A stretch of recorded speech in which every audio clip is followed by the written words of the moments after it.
Hello friends, आप सभी का स्वागत है last moment classes YouTube channel पे। तो आज हम देखेंगे पंक्चुएटर्स और सेपरेटर्स क्या होता है।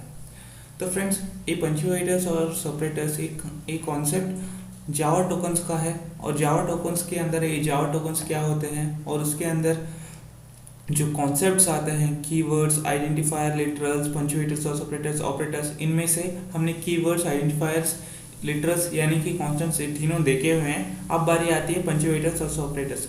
अगर इन तीनों को आपको देखना है तो आपको इन तीनों कॉन्सेप्ट्स को समझना है तो इन तीनों का लिंक आपको डिस्क्रिप्शन पे मिल जाएगा।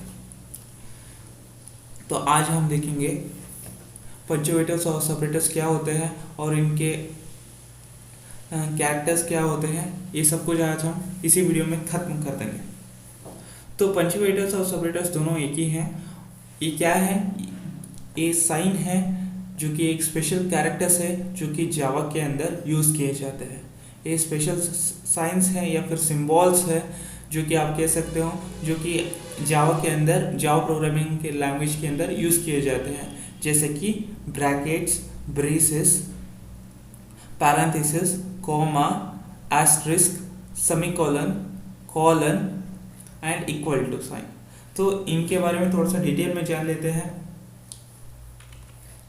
Brackets, opening and closing brackets indicate single and multi dimensional अरे सबस्क्रिप्ट्स।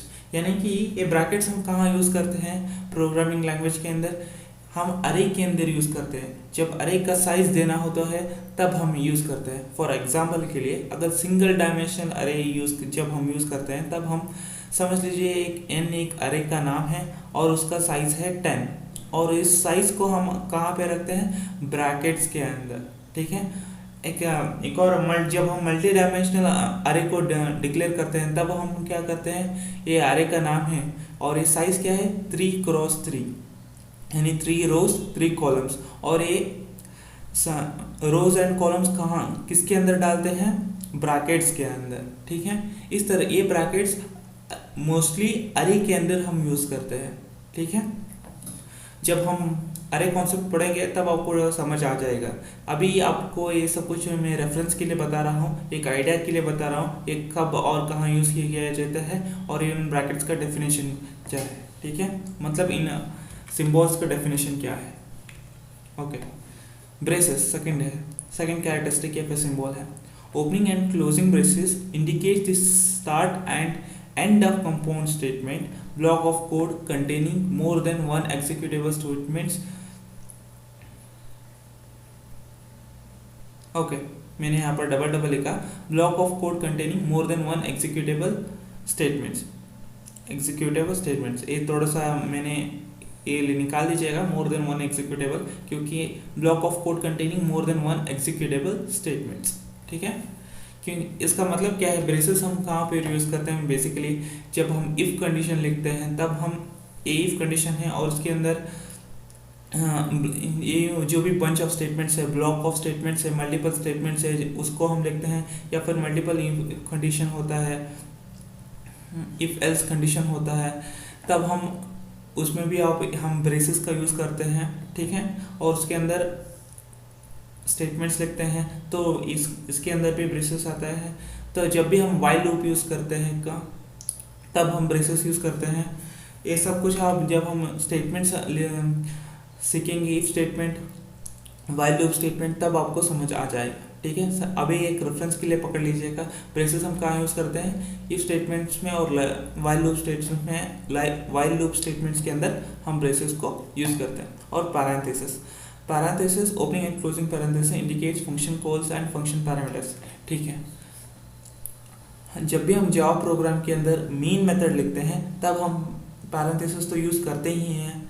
ठीक है। अगर हमने अभी तक कोई भी प्रोग्राम नहीं लिखा है, अभी हम थ्योरी स्टडी कर रहे हैं, लेकिन जब मैं स्ट्रक्चर ऑफ जावा प्रोग्राम सिखाऊंगा तब आप समझ जाएंगे कि मेन मेथड एसेंशियल है, यानी कंपलसरी लिखना ही है। उसके अंदर पैरेंथेसिस का यूज़ किया जाता है। और ये तो आप तो जानते ही होंगे, जब भी हम फंक्शन मेथड को यूज़ करते हैं जावा के अंदर तब हम पैरेंथेसिस को यूज़ करते हैं। जब भी हम फंक्शन C++ या फिर C में यूज़ करते हैं तब हम पैरेंथेसिस का यूज़ करते हैं, ये वॉइड क्या है, रिटर्न टाइप है, ये डिस्प्ले क्या है, फंक्शन नेम है, और उसके बाद हम पैरेंथेसिस का यूज़ करते हैं, ये सिंबल है पैरेंथेसिस का। भले ही इसके अंदर हम डालें आर्ग्यूमेंट्स डालें या फिर ना डालें, ये अलग बात है, लेकिन फंक्शन के बाद या फिर मेथड के बाद हम पैरेंथेसिस यूज़ करते ही हैं। ठीक है, अब अगला देखते हैं कॉमा ऑपरेटर। ये कॉमा है ये वर्ड्स में लिखा है मैंने, और एक ऑपरेटर है, ये सिंबल है, ये डैश नहीं है, ये एक्चुअली मैं हर बार डैश लिखता हूँ, लेकिन ये इससे रिलेटेड नहीं है। ठीक है, it is used as separator, ठीक है, in a function argument list, यानी कि हम सेपरेट करने के लिए यूज़ करते हैं कॉमा ऑपरेटर। फॉर एग्जांपल, यहाँ पर मैंने 3 वेरिएबल डिक्लेयर कर चुके हैं, उन तीनों वेरिएबल को अलग करने के लिए, सेपरेट करने के लिए, एक दूसरे से अलग करने के लिए मैंने क्या यूज़ किया है, कॉमा ऑपरेटर। ठीक है, इसी तरह में हम फंक्शन के आर्ग्यूमेंट में और तीनों आर्ग्यूमेंट्स को सेपरेट करने के लिए मैंने क्या यूज़ किया है, comma operator. Int x, int y, int z, इन तीनों को सेपरेट करने के लिए मैंने क्या यूज़ किया है, कॉमा ऑपरेटर यूज़ किया है। यहाँ पर भी मैंने कॉमा ऑपरेटर यूज़ किया। अगर मैंने कॉमा ऑपरेटर नहीं यूज़ करता तो समझ लीजिए मैंने ए के बाद कॉमा नहीं लगाया तो ए और बी एक ही कहलाएंगे। ठीक है, और अगर मैंने स्पेस छोड़ा तो एरर आ जाएगा, अगर स्पेस नहीं छोड़ा तो ए बी दोनों एक ही कहलाएंगे। तो कॉमा डालना मस्ट है ताकि हमें पता चले कि ए और बी अलग अलग है। ठीक है, अगली बारी आती है अगली सिंबल की, अगली कैरेक्टर की, जो कि एस्टेरिस्क है यानी star. It is used for pointer declaration. The asterisk is a variable declaration denotes the creation of a pointer to a data type. यानी कि ये स्टार हम कब यूज़ करते हैं, जब हम पॉइंटर्स का इस्तेमाल करते हैं तब हम यूज़ करते हैं। जब भी हम इंट पी स्टार हम लगा देते हैं तब आपको समझ जाना है कि ये पी जो कि है पॉइंटर्स को के लिए यूज़ किया जाता है, और पॉइंटर्स जो कि कॉपी करने के लिए यूज़ किया जाता है दूसरे एड्रेस को। ठीक है, दूसरे एड्रेस को कॉपी करने के लिए यूज़ किया जाता है। ये पॉइंटर कॉन्सेप्ट एक अलग कॉन्सेप्ट है, इसके लिए भी बहुत सारे सेपरेट वीडियोस बनेंगे। आप फिलहाल के लिए इतना समझ लीजिए कि स्टार किस लिए यूज़ किया जाता है, एस्टेरिस्क पॉइंटर्स के लिए यूज़ किया जाता है। सेमीकोलन, ये सिंबल है सेमीकोलन, देख लीजिए आप। It is used as a statement terminator, every executive statement is terminated by a semicolon, ये सिंबल है। ओके, जो कि सेमीकोलन हम किस लिए यूज़ करते हैं, जब भी हम स्टेटमेंट को टर्मिनेट करने के लिए यानी ख़त्म करने के लिए हम सेमीकोलन यूज़ करते हैं। फॉर एग्जांपल, मैंने एक स्टेटमेंट लिखा, जब भी हम वेरिएबल्स को डिक्लेयर करते हैं उसके बाद क्या करते हैं, सेमीकोलन लगाते हैं, तब कंपाइलर समझ जाता है कि हाँ डिक्लेरेशन वेरिएबल्स का जो भी पार्ट है, जो भी इंटीजर का है वो ख़त्म हो चुका है, जो कि इस स्टेटमेंट का जो भी हमने डिक्लेयर कर चुके हैं वो ख़त्म हो चुका है। फॉर एग्जांपल, हमने एक स्टेटमेंट लिखा है, ठीक है, उसके अंदर हमने हेलो सब्सक्राइबर्स लिखा है, यानी कि आप लोग हेलो सब्सक्राइबर्स, और उसको ख़त्म करने के लिए, स्टेटमेंट को ख़त्म करने के लिए मैंने यहाँ पर क्या लगाया, सेमीकोलन, यानी कि ये स्टेटमेंट का जो भी काम है वो ख़त्म हो चुका है। अब बारी आती है नेक्स्ट लाइन की।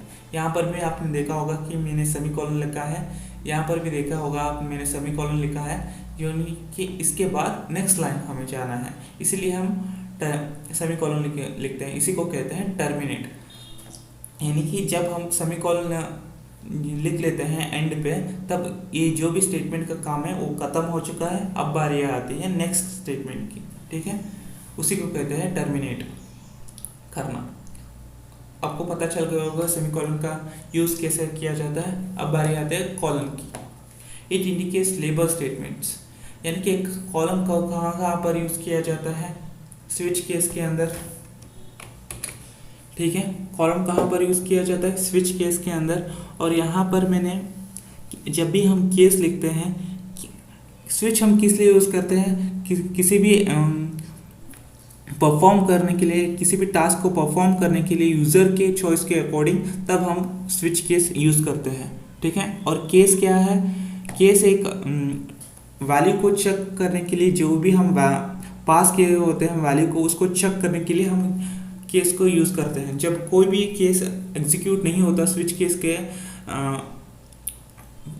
स्विच केस के अकॉर्डिंग अगर कोई भी केस एग्जीक्यूट नहीं होता है, कोई भी केस मैच नहीं करता है, तब हम डिफ़ॉल्ट केस ऑटोमेटिकली एग्जीक्यूट हो जाता है। ठीक है, जब भी हम स्विच केस हम आगे पढ़ेंगे, स्विच केस के अंदर हम केस के आगे सेमीकोलन लगाते हैं और डिफ़ॉल्ट के आगे भी हम सेमीकोलन लगाते हैं। एक कीवर्ड्स है तीनों और उनके सामने हम सेमीकोलन लगाते हैं। ठीक है, ये स्विच केस हम क्या है हम आगे पढ़ेंगे, लेकिन आपको पता होना चाहिए कि हम कॉलम कहाँ यूज़ करते हैं। स्विच स्टेटमेंट के अंदर इन तीनों कीवर्ड्स के सामने केस यानी कि केस स्टेटमेंट के आगे यूज़ करते हैं। ठीक है, डिफ़ॉल्ट कीवर्ड के आगे हम सेमीकोलन यूज़ करते हैं। ठीक है, अब लास्ट कैरेक्टर या फिर सिंबल आता है जो कि इक्वल टू साइन है, यानी कि इक्वल साइन ये सिंबल है उसका। It is used for a variable initialization and as an assignment operator in expressions, यानी कि इक्वल टू एक असाइनमेंट ऑपरेटर है। ये टाइप्स ऑफ ऑपरेटर आता है, मैंने अभी ऑपरेटर का कॉन्सेप्ट अभी चालू नहीं किया। ये देखिए मैं आपको बता देता हूँ, ये टोकन्स के आगे लास्ट जो कि कॉन्सेप्ट है ऑपरेटर्स का ही है, और ये ऑपरेटर्स क्या है, टाइप्स ऑफ ऑपरेटर्स होते हैं। मैं आगे चल के मैं बताऊंगा कि ऑपरेटर क्या होता है और इनका टाइप्स क्या होता है।